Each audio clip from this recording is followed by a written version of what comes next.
Spanish heath is a declared weed commonly found on degraded pastures and along roadsides in Tasmania. It will also invade our native bushland. Spanish heath infestations reduce the productivity of pastures and create an increased fire hazard risk.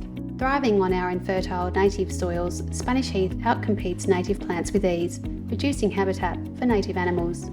Spanish heath can be mistaken for some Tasmanian native plants. Pay close attention to the leaves, which are bright green and soft to the touch. Similar natives have a darker green and sharp leaves. Also keep an eye out for the distinctive bell-shaped pinkish white flowers over winter and spring. Spanish heath is particularly good at spreading by seed. A single plant like this can produce around 9 million dust-like seeds each year. The seeds are easily spread by wind and water, hitching a ride on animals, on our clothing, and especially machinery. Spanish heath is a fast-growing plant that thrives on disturbance created by events like vegetation clearing and fire. This creates the perfect opportunity for it to quickly establish on bare ground and prevent the regrowth of native plants.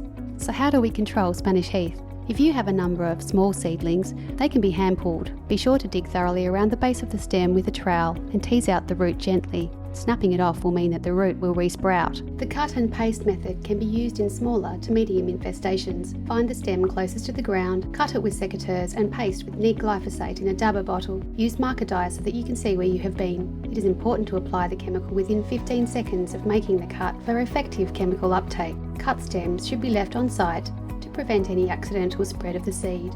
For larger infestations where the stems are tall and have been shaded, using a metal blade brush cutter and follow-up spray with a knapsack works really effectively. It is important to work in a team of 3, a person to slash with a metal blade brush cutter, a person to spray the cut stems using a knapsack, and a third person to rake debris out of the way for the sprayer. Be sure to use a professional brush cutter operator and work safely around this machinery.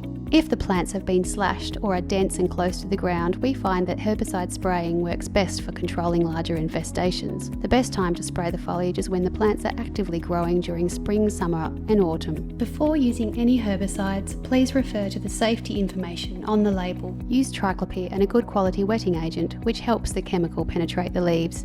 Use pulse if you are away from a river. If you are working near a waterway, please use a bioactive glyphosate product. We use either Roundup Bioactive or Weedmaster Duo. Both contain a wetting agent that will improve uptake of the herbicide through the leaves. Slashing can be used as a temporary measure to stop plants from flowering. Slashing itself is not a preferred method for control, as it encourages regrowth from cut stems and makes the roots even tougher.